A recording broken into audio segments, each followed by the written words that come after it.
All right, this NBA in-season tournament, you're going to laugh. I was looking through for like any.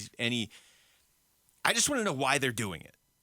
And the first story that came up was experts don't expect the Suns to go very far in the NBA in-season tournament. They don't? Like, based on what? How do you know what to expect from anybody? Oh, my gosh, that is crazy right there. It really is, because you stop and think about it right now. We were just talking about the fact that there are five teams in the league, or in the association, I should say, that people feel have a legitimate shot. Remember the story we were doing?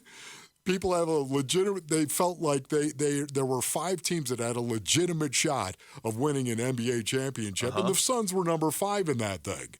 You went from that to, well, it doesn't look like the Suns are going to go very far in their tournament. I'm at a loss. I guess we have to just figure out why the league is doing this in the first place. And I think the obvious answer that jumps out is load management, right? This is a way for Adam Silver to try and combat load management, which I approve and I applaud him trying to do that.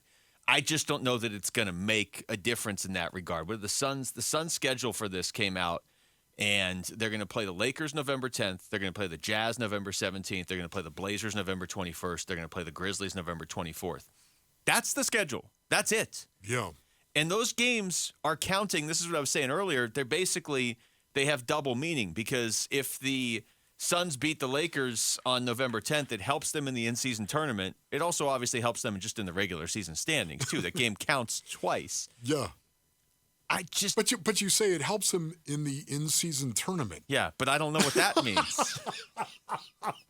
Because if I'm a team that's trying to load manage, I'll just play my players against the Lakers, which I was going to do anyway, and I'll sit them on November 14th or whatever, whenever my next game is. I just don't know that it's going to combat load management. I don't know, like, is this something else for people to bet on? Yeah. I can't imagine they would restructure their schedule for that. I think, and I said this to you in the pre-show meeting, I think they want an element of what soccer has with the Champions League.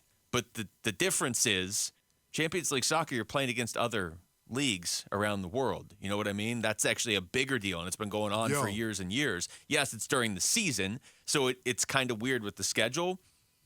But this, you're just playing the Blazers on November 21st. You were going to play them anyway. Yeah, you were going to play them anyway. And once again, the only thing that would actually increase your 82-game schedule would be as if you play the championship game. If you get to the championship in this tournament and you play that game, you're going to play 83 regular season games. Yep.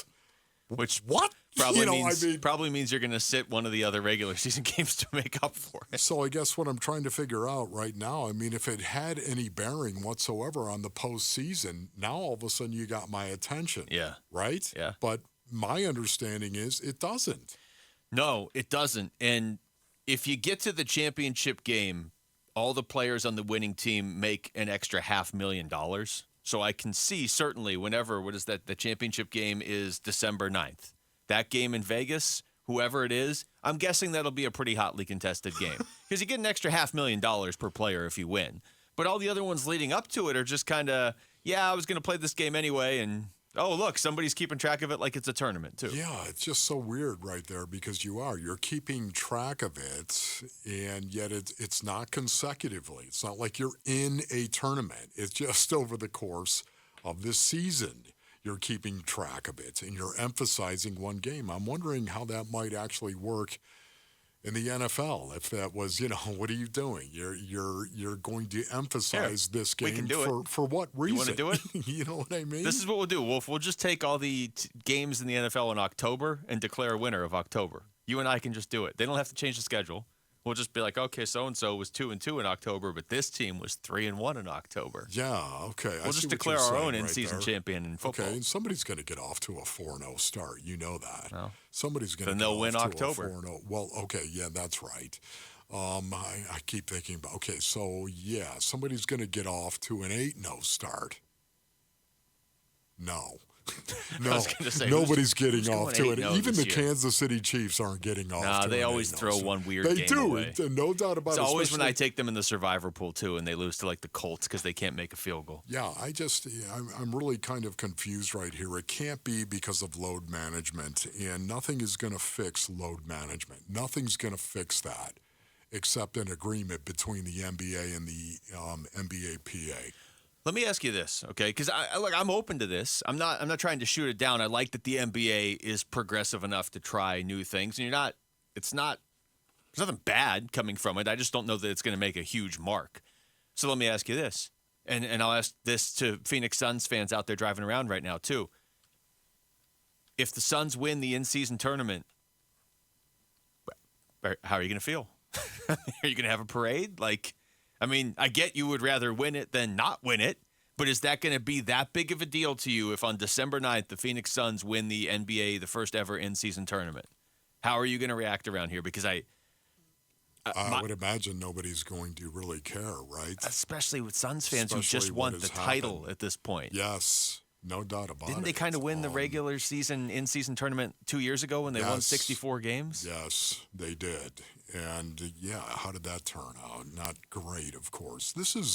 It's championship or bust right now. I think that is the expectation for Suns fans, and I don't think it has anything to do with the in-season tournament. I would love to bring somebody on, somebody that used to play the game, that could talk about this. And what would be your reasoning? What would you have any more motivation playing in this tournament? Now again, you're talking about $500,000, right? If they win. And $200,000 if you get to the championship and lose. I understand the players' motivation for it. Even if you're getting players to definitely play in those games, so you cut down on load management that way, they're just going to sit other games. I know. You're making certain regular season games more valuable, kind of. Well, maybe that's what it is. Maybe that's exactly what it is right there.